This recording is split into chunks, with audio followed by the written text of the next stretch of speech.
Hi, magandang araw po sa ating lahat. Nandito po tayo ngayon sa San Rafael, Bulacan, specifically sa Barangay Kaingin, na kung saan ay nandito po ang project ng Prime World Land Holdings, ang Prime World Enclaves na matatagpuan po dito sa San Rafael, Bulacan. At ngayon po, meron po tayong mga available na townhouse unit po dito na ready for occupancy units. At meron pong early move-in promo ang Prime World para po dun sa mga home buyer na nagmamadali. Alam nyo po, ang kagandahan po dito sa Prime World, no? Mula po sa NLEX via Balagtas exit, dire-diretso na po kayo sa Plaridel bypass hanggang sa mga few minutes away lamang po from Plaridel bypass ay makakarating na po kayo dito sa Prime World Enclave. Napakabilis po ng biyahe. In fact, kami po sa Bukawi, Bulacan ay nasa around 30 minutes ay nakarating na po kami dito. Basically, from Bukawi, mga 20 minutes away yan from Metro Manila, specifically pag Balintawak. Kaya more or less, ang travel po ninyo from Metro Manila ay nasa estimated 1 hour kung kayo po ay pupunta dito sa may Prime World Enclave. Kaya po napaka-bilis, especially po kung kayo po ay may sariling service.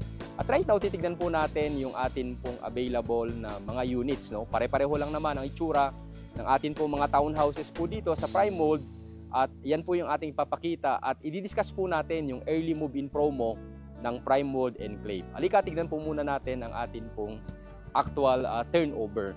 So kung papansinin po ninyo, ang isa pong advantage ng atin pong mga units dito, bagamat yung atin pong units ay katamtaman po ang sukat, with 41 square meter lot area at 47 square meter na floor area.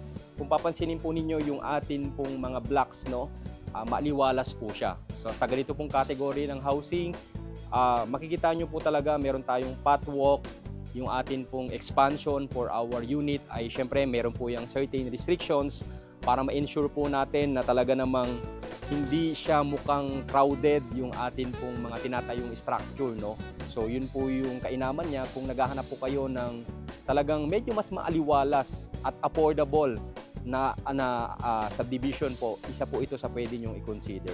So ito po yung atin pong turnover.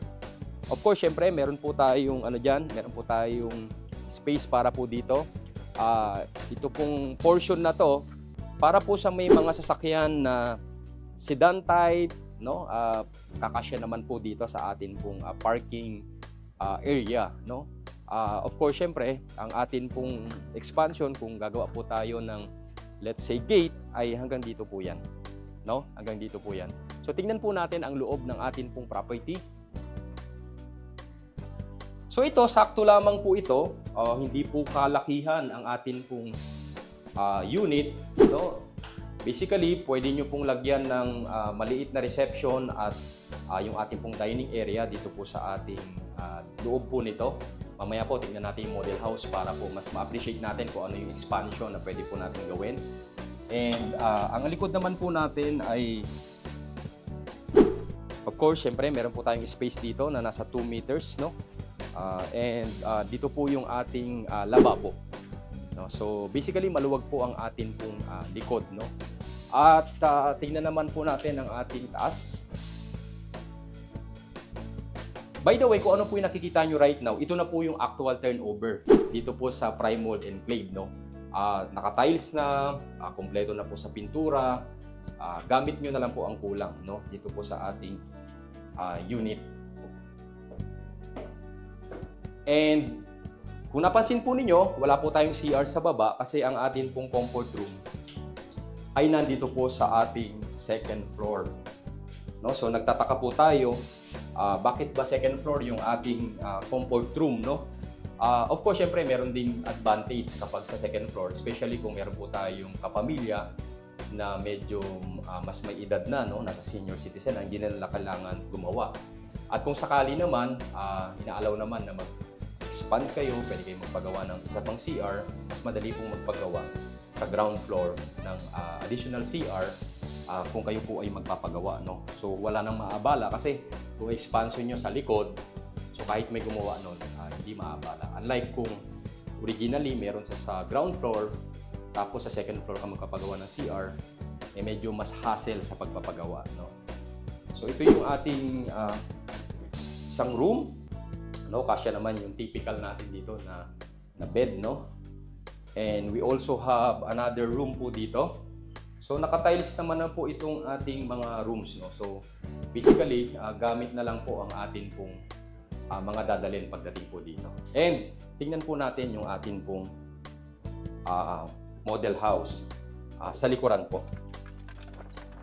Dito po sa kabila, ito po yung ating model house, no? Tingnan lang po natin kung paano po yung design po nito. Basic lang. So gaya ng sabi ko kanina, pwede nyo pong lagyan ng living area, no? Maliit maybe na sofa, nandito po yung TV, and ito po yung small dining area. So para po sa nagsisimulang pamilya, no, kakasya naman na po dito. And dito nilagyan ng dito ang ating extension ng lababo. Pwedeng dito yung ating laundry area, at ito ang ating kitchen area, no? So pwede pong ganun ang ating gawin kasi spacious po ang ating likod naman, no? And sa taas, so ano bang ginawa natin dito sa taas, no? Same lang, walang masyadong dinagdag, no, kung hindi gamit lamang, no? So yung CR natin, same lang din naman. Nilagyan lang dito ng bedroom para mas spacious, para mas kasya yung ating mga titira dito sa particular bedroom. Nilagyan lang ng ganitong design, no, para ma-maximize yung ating space, no. So dito, basically kung meron tayong kapamilya, pwedeng dito sa deck na ito at dito yung isa naman, no, para po mapagkasya. And of course, syempre, itong isang room, pwedeng ito yung master's bedroom natin kung tayo ay may kapamilya.